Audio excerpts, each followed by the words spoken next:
So we're talking all about arguing today, and how fitting that I actually had an argument with my husband this morning. You know, it doesn't really matter how perfect your relationship is. You will have arguments. It's just a part of the human experience. And what I wanted to do for you today is I wanted to give you the tools and the step-by-step play so that you can make sure that your wants and your needs are met and ensure that you have a healthy, loving relationship, even in an argument. The first thing that you want to do when you start to feel the argument coming and you start to feel those feelings of rage or anger in your body is you want to pay very close attention to your body language and get yourself set up to have an adult conversation. How you do this is with a neutral face, no smirks like idiot, or no. You want to say with your face and with your eyes and eye contact, I'm a confident woman who knows what I want. I demand and deserve respect, and I'm ready to have this adult conversation with you. You want to square up your shoulders. You want toes, fingers, everything pointing towards him so that he knows that you care about him, that you respect his feelings, and you're ready to have this conversation. Now, if you are the one that's starting this argument/conversation, the best way to start it is actually with a compliment. You may not feel like it in the moment because really what you want to do is yell and scream. But if you start the conversation with a compliment, it's going to drop those walls down, open him up to receive the information that's very important to you that you're about to give to him. So think of something pre-planned that you could say that you've noticed he's been doing well lately, or something that you can say that's positive about him so that he will be more receptive for what's coming after the compliment.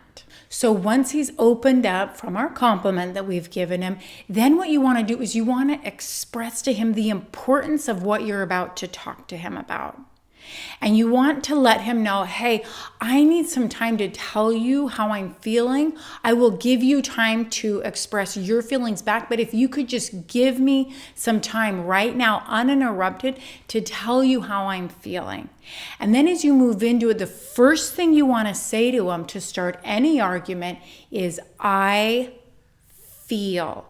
Never start an argument with you did, you said, you are, because he may not agree with that. He may not feel like that. But if you start the conversation with, I feel, he cannot argue your feelings. Never let anyone argue your feelings. So as you move in and you say, I feel like we don't spend enough time together. I feel like you don't prioritize me. What you're doing is you're letting him know where you're coming from in the relationship. Once you've laid out for him exactly what it is you're needing from him and how he can give it to you, what you need to do is let him know that if he's not going to meet these needs, what you are going to do about it. And whatever it is that you say you're going to do about it, you actually need to do.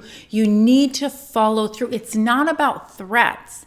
It's about ensuring that your needs are getting met and letting him know that if they aren't, that you will be forced to do whatever it takes to take care of yourself. So whatever it is, you need to think very clearly before you have this conversation with him that you will be willing to carry out whatever it is you say you're going to do if he is not willing to meet those needs. Because if you say it and then you don't do it, well, now, my friend, you have just taught your partner that you don't actually say what you mean, that you don't respect yourself the way that you say you respect yourself, and that he can treat you any way that he wants to treat you because you won't follow through. So whatever it is that you say you're going to do or need to do to ensure that you get your wants and needs met, follow through on that. Once you finish expressing how you feel and the needs that you need to have met, what you want to do is you want to give him space to tell you how he feels. So you want to sit very quietly, and there will be moments, I have them myself all the time, where you're going to want to interrupt and say, but you're wrong, or no. You sit quietly and you let him express how he's feeling and his opinions. And what you can do once he has given his side of the story is the next thing you want to do is you want to agree with him. And when I say agree with him, I don't mean you're right, I'm wrong, agree with him. It's, I can see where you're coming from there. As he's expressing his feelings, you want to drill down into that. Why does he feel that way? You know, we all live in a reality bubble, you included, me included, where we think that we're living in all truth and that we have everything figured out. Your partner will have that same reality bubble. And if it's a healthy relationship, you can respect each other's reality bubbles. If he is gaslighting you or a narcissist, his reality bubble will overtake you and his reality will become your reality, and you never want to go there. But if you feel like this conversation is going in a way that he is listening and respecting you, you listen and respect him and agree with the parts where you feel you can see where he's coming from and the reality that he's living in that makes him feel the way that he's feeling. The most important thing of any conversation is that both parties feel very heard and respected. If any time during any argument with your partner or anybody for that matter, things start to escalate where somebody is yelling, name calling, throwing glassware, throwing punches, throwing a fit, you immediately stop them right there. And with your body language, with that neutral face and those confident eyes, looking in his eyes, you put your hand up and you say, I'm sorry, I need to stop you right there. Nobody talks to me like that. And you have two choices in this moment. First, you can slow down, calm down, and have an adult conversation with me right now. But if you feel you're not ready to do that, I need to remove myself from this situation because I don't let anybody treat me this way. And you can let me know when you're ready to finish, but I will not subject myself to this. And that is when you give him the choice. And if he continues yelling, you leave immediately. What you're doing here is you're training him with how to treat you. A doormat tells everybody to walk all over them because they allow everybody to walk all over them.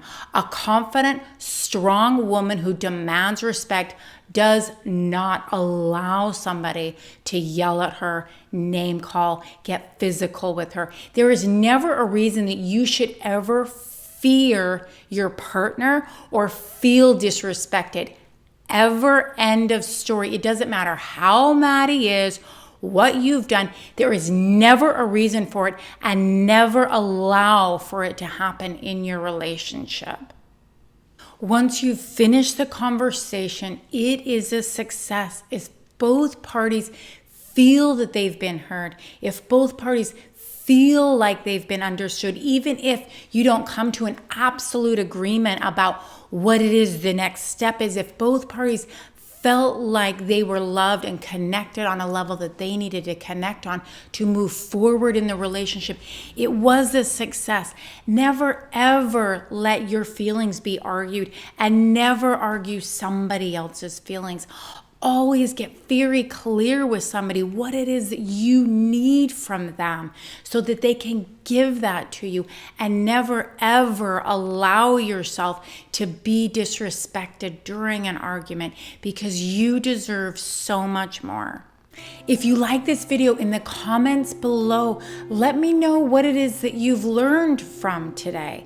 What is it that you're going to start implementing into your next argument? And remember, as always, you were meant to love and be loved. You don't have to search for the one alone. I am here. I am there for you once a week. So hit the bell and subscribe so that you get more videos just like this every week that are essential for single women looking to find the one.